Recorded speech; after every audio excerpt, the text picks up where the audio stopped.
वणक्कम पूर्वोत्तर प्रभा साक्षी news network के खास कार्यक्रम में आप सभी का स्वागत है। भले कावेरी सूखी हो, लेकिन विधानसभा चुनाव के दौरान तमिलनाडु में धन वर्षा जमकर हुई।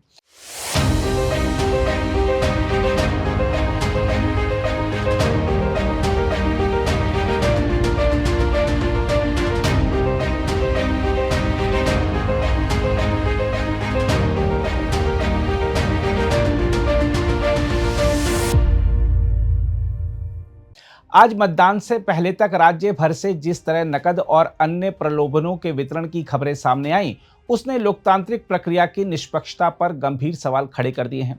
राज्य के पश्चिमी और दक्षिणी जिलों, विशेष रूप से कोयम्बटूर, तिरुपुर और नीलगिरी क्षेत्रों से यह खबरें आईं कि मतदाताओं को 1000 से लेकर 5000 रुपए तक प्रति वोट दिए जा रहे हैं। कुछ क्षेत्रों में यह राशि 6000 रुपए तक पहुंचने की बात भी कही गई। नकद के साथ साथ कूपन और अन्य प्रकार के प्रलोभन भी बांटे गए। यह वितरण प्राय देर रात या भोर के समय किया गया ताकि निगरानी से बचा जा सके। मीडिया रिपोर्टों के मुताबिक स्थानीय लोगों ने खुलकर बताया कि चुनाव उनके लिए अतिरिक्त आय का अवसर बन गया है।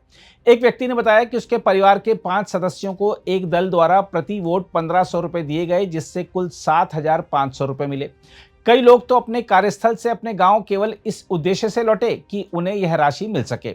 इससे यह भी स्पष्ट होता है कि महंगाई और आर्थिक दबाव के बीच मतदाता इस तरह के प्रलोभनों को स्वीकार करने के लिए मजबूर या तैयार हैं।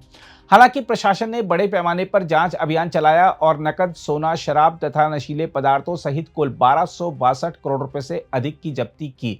फिर भी इस अवैध वितरण को पूरी तरह रोकना संभव नहीं हो सका। केवल नकद के रूप में ही 543 करोड़ रुपए जब्त किए गए। इसके अलावा विभिन्न उल्लंघनों के संबंध में 163 मामले दर्ज किए गए और सोशल मीडिया मंचों पर 2180 से अधिक सामग्री हटाई गई। इन सबके बावजूद पत्रकारों और सामाजिक कार्यकर्ताओं ने कई स्थानों पर खुलेआम धन वितरण के प्रमाण जुटाए। एक गैर सरकारी संगठन ने तो चुनाव आयोग को पत्र लिखकर अलंगुलम, मायलापुर और तिरुमंगलम में चुनाव स्थगित करने की मांग तक कर दी। संगठन का कहना था कि स्पष्ट प्रमाण होने के बावजूद आयोग की ओर से पर्याप्त कार्रवाई नहीं की गई। यही नहीं, मतदान के दिन एक और गंभीर समस्या सामने आई, जब हजारों मतदाता अपने गृह नगर तक नहीं पहुंच सके। बस अड्डों पर भारी भीड़ रही और परिवहन व्यवस्था चरमरा गई। इसका मुख्य कारण यह रहा कि चुनाव ड्यूटी के लिए बड़ी संख्या में बसों और वाहनों को अधिग्रहित कर लिया गया, जिससे सामान्य सेवाएं प्रभावित हुईं। कई लोगों ने सोशल मीडिया पर अपनी नाराजगी जाहिर की और मतदान समय बढ़ाने की मांग भी उठी, लेकिन इस पर भी कोई ठोस कदम नहीं उठाया गया। साथ ही मतदाता सूची से नाम गायब होने की समस्या ने भी कई लोगों को मतदान से वंचित कर दिया।